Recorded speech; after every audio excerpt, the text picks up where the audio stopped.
So in this episode, we are going to talk about how you can deploy your Streamlit application to any cloud provider. So quick recap, in part one, we made this Streamlit application, which has just 3 sections, and it looks like this. So this is how the application looked. And one way to deploy the Streamlit application is from here itself. You go and click on Streamlit Cloud. And of course, you have to have your account already created in Streamlit. And it's very, very simple. You can go ahead and read about it and deploy it to Streamlit Cloud.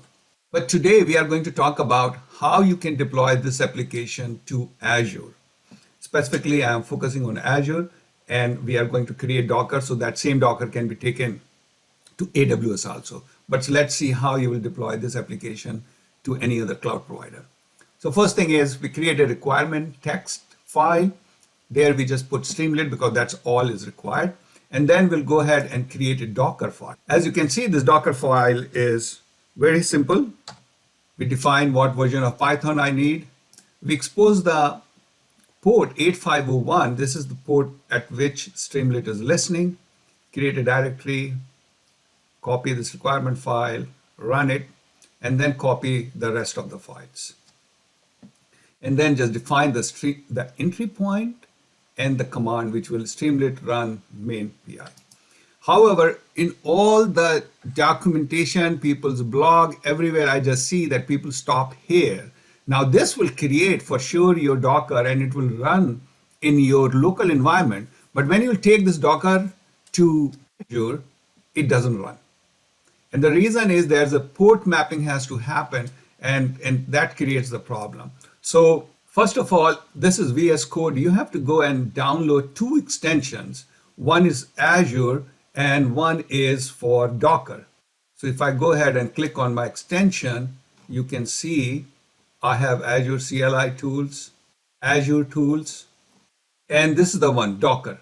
This is the important one. So you have to have these tools installed. Now coming back to our code, once I have these tools installed, I can go ahead and on Docker Compose, I can right click and say compose up. And once I run this, it creates a Docker image because as you know, the Docker Compose basically look at your Docker file and creates the image. Now, with this Docker Compose, here are the 2 ports which are very important, and this is what was creating problem for me, and my Streamlit application was not running in Azure Cloud. Because in Azure Cloud specifically, the port of the host port is 8081 or port 80. But the container port has to be 8501 because that's where we are listening. So this mapping is very important. Otherwise, you will have a Docker which is running fine in your local environment, but it will not run in the cloud. So this is one of the important things you have to do. Now, anyway, we did the Docker Compose up. Now I can go in my Docker and I can see this is one of the images created. Now, the other thing is you can go here in your Docker application. If you don't have, go ahead and download this Docker UI.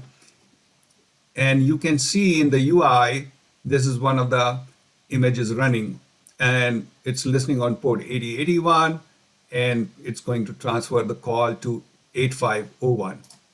So when I click, I see my application is running here.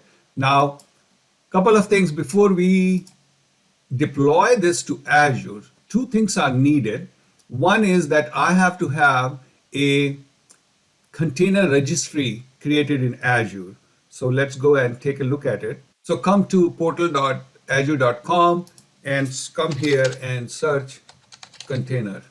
And you can see this is one container registry. You have to create container registry. And another important thing is app service plan. Remember this thing, you have to go and create this app service plan beforehand.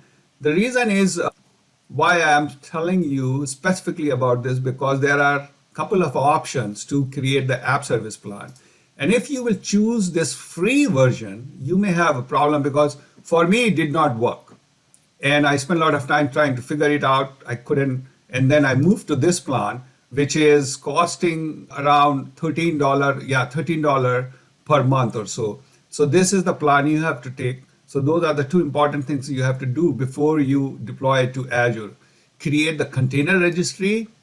Of course, you have to have Azure subscription, and then create this app service plan, because in this app service plan, you're going to deploy your Streamlit. So you just come here, click it, and say push.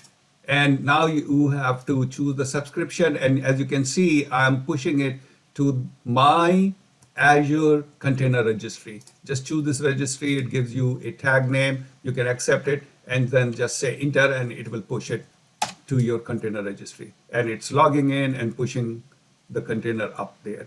Once the container is pushed up, which I already did, so I don't have to wait for this to happen, I can come here to Azure, and this thing you will see once you have the Azure extension loaded, and then you can refresh it and then come to the latest image in your container registry, and then you can just say deploy image to Azure App Service. Once you click and choose your subscription, and then you give some unique name here, we can say App Streamlit, enter, and then it's asking what resource group you want to choose. Now it's asking about the location, so choose the location. And this is the app service plan. Remember, this app service plan you have to create before you come here. Otherwise, you can create from here too, but it's easier to go and do all these things beforehand in Azure.